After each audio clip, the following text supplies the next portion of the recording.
peristiwa Isra Mi'rajnya Rasulullah ini ingin memberitahukan kepada kita bahwa kalau kita ingin Mi'raj, bertemu dengan Allah, bertemu dengan hakikat sifat-sifat Allah, maka yang harus kita perbaiki hubungannya adalah dua hubungan. Satu, hablun minan nas, dua, hablun minallah. Hubungan sesama manusia antar taruna dan taruni itu harus dibaikkan. Jangan saling ada yang menyakiti, jangan saling ada yang sering menyinggung hati. Karena memang dosa paling sulit ya untuk diampuni oleh Allah itu adalah dosa yang berkaitan dengan hakul adami atau dosa sesama manusia. Misalnya adik-adik pernah nyembunyiin sandalnya kawannya itu ya, make bajunya kawannya tanpa izin, apalagi. Kemudian ya seringlah menggunakan suatu yang berkaitan dengan hubungan sama manusia. Maka Allah nggak akan mengampuni kesalahan kita sebelum si orang tersebut memaafkan kita. Lah sayangnya manusia itu sifatnya pendendam, makanya repot. Sehingga disyariatkanlah ketika Idul Fitri itu saling maaf, bukan maaf-maafan. Kalau maaf-maafan itu kan pura-pura berarti. Sama kayak mobil-mobilan, berarti kan mobil pura-pura ya. Paham maksudnya ya? Pesawat-pesawatan berarti bukan pesawat beneran kan? Makanya adik-adik besok kalau mau Idul Fitri, ayo kita maaf-maafan. Keliru bahasanya ya. Berarti kalau maaf-maafan cuma di lisan, tidak sampai ke hati. Yang betul apa? Saling maaf, memaafkan. Ya, itu.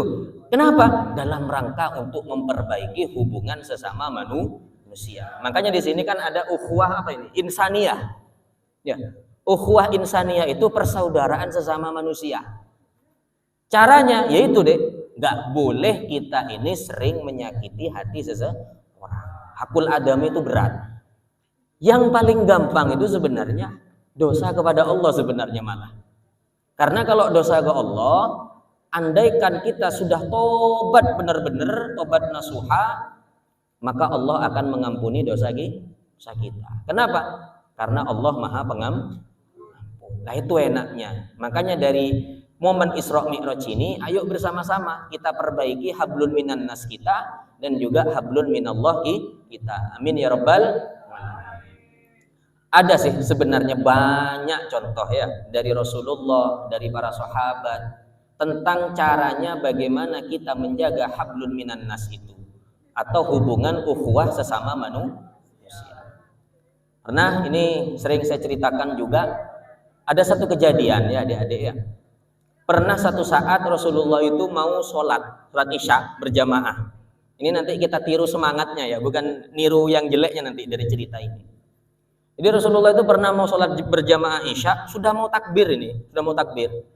Tiba-tiba datang sekumpulan orang yang membawa tumpeng ya. Ada orang selamatan bawa tumpeng.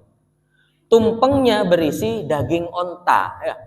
Enak ini kan daging onta, karena di Arab itu dulu makanan favoritnya adalah daging onta ya.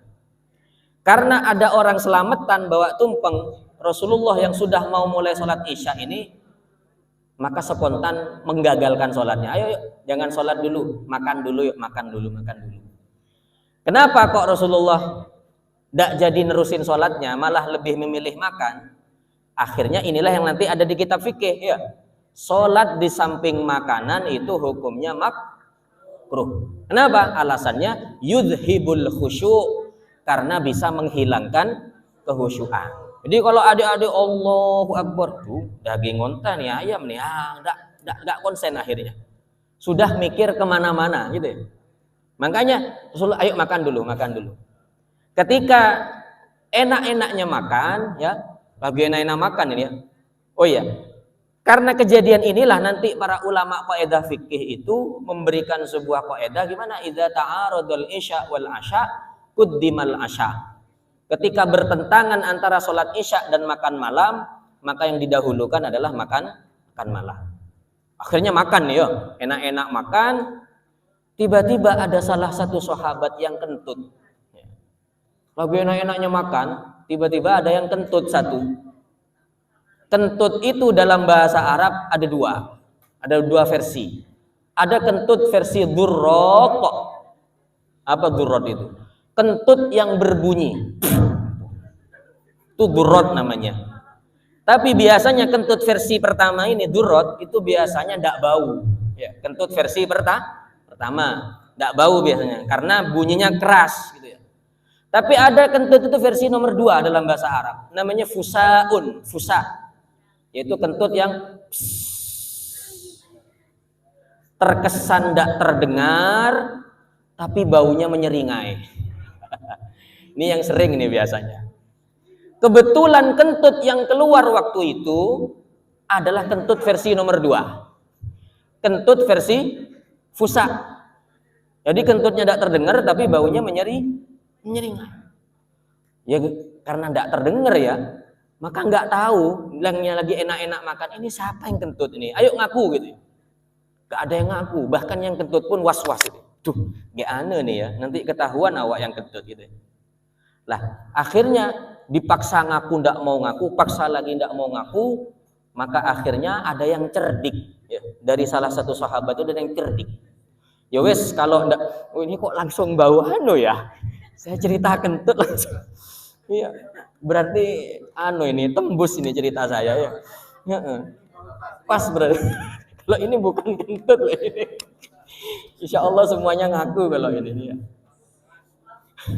Iya pas Pak ya, bener ya. Akhirnya kemudian karena tidak ada yang ngaku, ada yang cerdik. Ya wis, kalau nggak ada yang ngaku nggak apa-apa. Tapi ingat, bentar lagi setelah makan, kalau ada yang kejeding ke kamar mandi lagi untuk wudhu, kan mau sholat isya nih bentar lagi kan, maka itulah yang kentut. Kan gitu, kata sahabat yang akhirnya yang kentut was-was, aduh ketahuan nih saya nanti ini, kan gitu. Kayak nanti ndak wudhu, nggak bisa sholat isya kan gitu kan. Kalau wudhu ketahuan bahwa dia yang kentut. Maka Rasulullah tahu waktu itu mukasyafah. Mukasyafah itu tahu isi hati orang. Bahwa beliau itu tahu ada seorang sahabatnya yang sedang gelisah, khawatir ketahuan aibnya. Khawatir ketahuan kalau dia yang kentut. Maka pada waktu itu Rasulullah langsung bersabda, mengeluarkan sebuah hadis, man ya'kul lahmal jazur falyatawaddo, kata Rasulullah. Barang siapa yang makan daging onta tadi, wudu semuanya, disuruh wudu semua akhirnya. Maka hanya yang kentut, alhamdulillah tidak ketahuan kalau saya yang kentut, karena semuanya suruh wudu semua. Yang tadi yang makan daging onta itu disuruh wudu semua. Maka dari hadis ini para ulama mujtahid fikih kita beda pendapat. Kata Imam Syafi'i, kalau ada orang punya wudu kemudian makan daging onta, maka wudunya nggak batal. Kenapa? Karena melihat bahwa Rasulullah bersabda seperti itu hanya dalam rangka untuk melindungi aib seseorang. Tapi Imam Malik enggak melihat teks. Kalau Imam Malik melihat teks, berarti kalau melihat teks gimana? Kalau ada orang punya wudu kemudian makan daging onta, maka wudunya batal. Maka harus wudu lagi. Nah, ini perbedaan ya. Makanya di sini ada ukhuwah wataniyah, persaudaraan sesama bangsa. Kita disatukan oleh NKRI, Negara Kesatuan Republik. Biasanya kita ini sering digoda dengan perbedaan kayak tadi itu. Beda karena beda pandang sebenarnya. Akhirnya tengkar karena beda pandangan. Aslinya sama-sama benar aslinya. Contoh, ada angka 6 ya. Angka 6 ini kalau dilihat dari atas tuh kayaknya angka 9. Tapi kalau dilihat dari bawah kayaknya angka 6. Akhirnya karena semuanya saling beda cara pandang, eker-ekeran. Ini angka berapa? Kata yang di atas 9. Oh enggak, kata yang di bawah 6, 9, 6. Akhirnya tengkar. Padahal sebenarnya sama, hanya saja yang beda apa? Cara pandang. Maka ayo di momen Isra Mi'raj ini ukhuwah wataniyahnya direkatkan kembali. Apalagi adik-adik taruna-taruni ini sebentar lagi ya insya Allah mungkin beberapa tahun yang akan datang kalian akan terjun di masyarakat, kalian akan berbaur dengan masyarakat sosial. Jangan sampai ada terjadi yang namanya gesekan ya. Karena ada istilah kata orang Madura itu piring itu kalau kumpul itu sulit untuk nggak bunyi klotak gitu ya, sulit. Tahu maksudnya ya? Sehati-hatinya kita numpuk piring tuh ya, ini sehati-hati, pasti ada bunyinya, lenting gitu, meskipun dikit. Itu filosofi bahwa kita nanti hidup di masyarakat itu sebaik apapun kita, maka pasti akan ada saja yang ganggu ya. Entah itu dari sebelah, entah dari depan, dari belakang. Maka ayo di ukhuwah watoniyah ini diperketat ya. Persaudaraan sesama anak bangsa. Makanya ada jargon gimana? Hubbul watan minal iman. Lalu kemudian ukhuwah Islamiyah. Berarti lebih sempit lagi. Ukhuwah insaniyah lebih lebar. Persaudaraan sesama manusia. Dak mandang suku, dak mandang agama, dak mandang ras. Sesama itu selama dia masih bernama manusia, maka wajib kita hormat. Lebih dipersempit lagi ukhuwah watoniyah sesama Indonesianya. Ya, dak mandang lagi nih sukunya apa, agamanya apa, tapi masih kita pandang bahwa dia dalam bingkai NKRI. Masih satu negara. Lebih dipersempit lagi ukhuwah Islami, persaudaraan sesama Islam. Nah, kayak kita sekarang ini duduk bareng, ini adalah persaudaraan sesama Islam. Gimana perumpamaannya orang Islam itu seperti sebuah bangunan yang satu sama lain saling menguatkan. Bahkan seperti satu tubuh. Ketika tangan itu tergores, ya, tangannya yang tergores, maka yang ikut merasakan siapa? Mulut.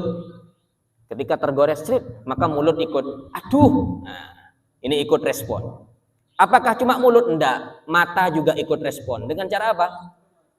Nangis, karena sakit.